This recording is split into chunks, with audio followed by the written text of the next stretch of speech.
Hai semua, hari ini Izan lagi ke rumah sakit Pondok Indah. Ini hari kedua Izan lagi sakit.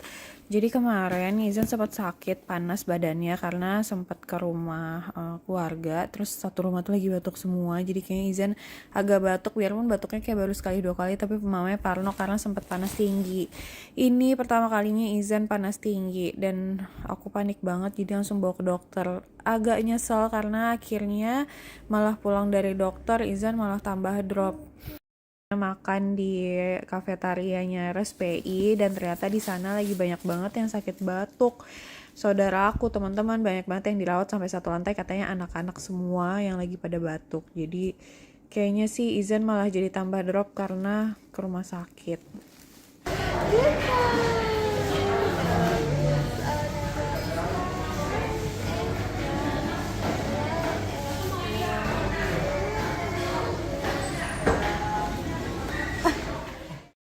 Kita udah di rumah, akhirnya Izan kita nebu karena tadi udah sempat nanya dokter lagi. Kita udah nanya ke 3 DSA dan semuanya bilang nggak apa-apa.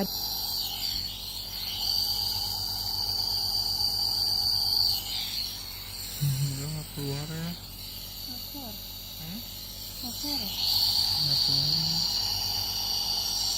Nyalain air purifier setiap hari bener-bener merah terus seharian, kayak bisa seminggu atau 5 hari gitu.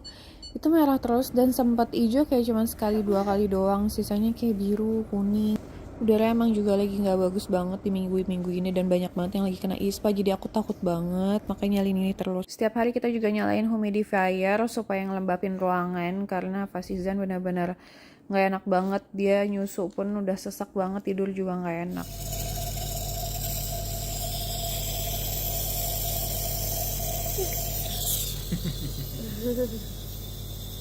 Habis. Habis. Ya habis pintar. Sehat ya. Pintar. Ya.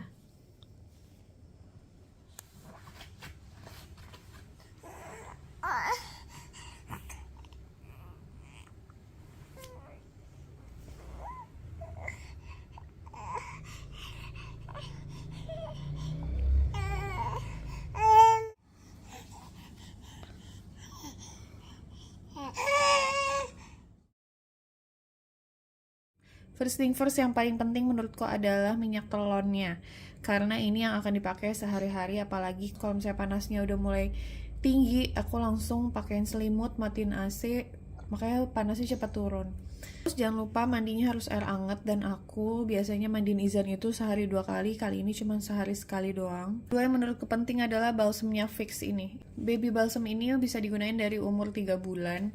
Ini nolong banget dibandingin krim-krim yang lain. Aku tempelin di hidungnya, di dada sama di punggung, tapi jangan terlalu banyak ya karena ini bahaya juga kalau misalnya terlalu panas. Nanti anaknya malah jadi tambah sesak. Jadi di hidungnya pun aku bener-bener cuma tipis banget, kayak cuma nyolek dikit terus aku tempelin di hidungnya. Jadi dia biar nafasnya bisa lebih lega. Terus di dadanya juga aku pakein gak terlalu banyak supaya dia gak sesak nafas lagi karena Izan lumayan parah kan sesak nafasnya. Sampai nyusu tuh gak bisa nafas, jadi dia dikit-dikit buka mulut karena hidungnya udah mampet banget. Yang ketiga penting, obat tetes dari Briti. Ini melembabkan dan melegakan hidung. Termometer jangan sampai lupa, harus punya. Jangan sampai kita nggak tahu suhu dari anak kita ketika panas berapa. Karena bahaya banget ya sampai kita ke skip, ternyata panasnya tinggi banget, itu kan harus segera dibawa ke rumah sakit. Apalagi kalau malam-malam kita nggak sadar tiba-tiba badannya panas tinggi, kita bisa cepat-cepat ngecek. Terus aku menyarankan kalau termometernya itu yang digital kayak gini, karena kalau misalnya udah sakit anak tuh ribet banget kalau misalnya kita pakai yang manual. Kemarin juga ada masukan dari dokter untuk bisa ngecek kadar oksigennya bayi. Soalnya detak jantung Izan lumayan kencang waktu itu, jadi aku sedikit panik.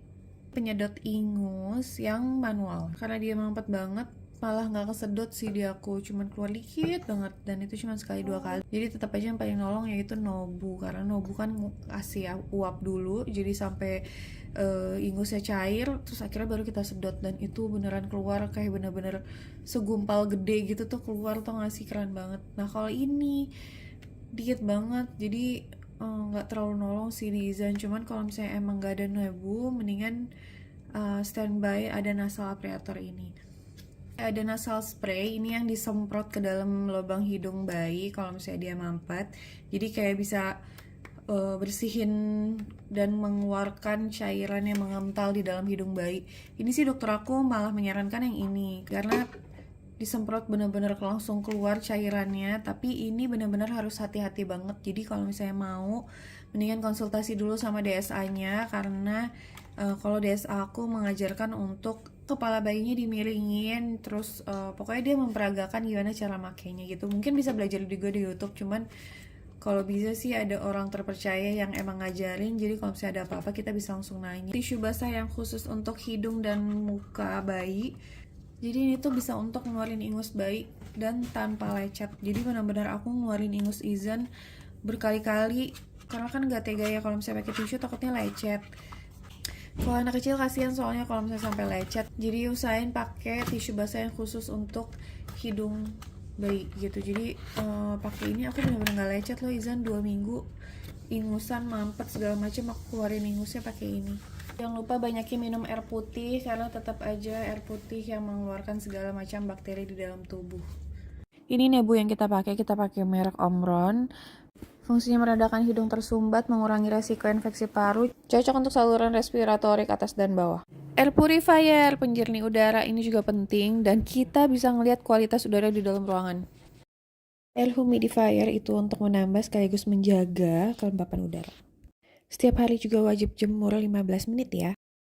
Bisa dicoba pakai bawang merah sama minyak telur. Untuk bawang bombay dipotong kecil-kecil, dimasukin ke dalam kaos kaki, taruh di telapak kaki bayi.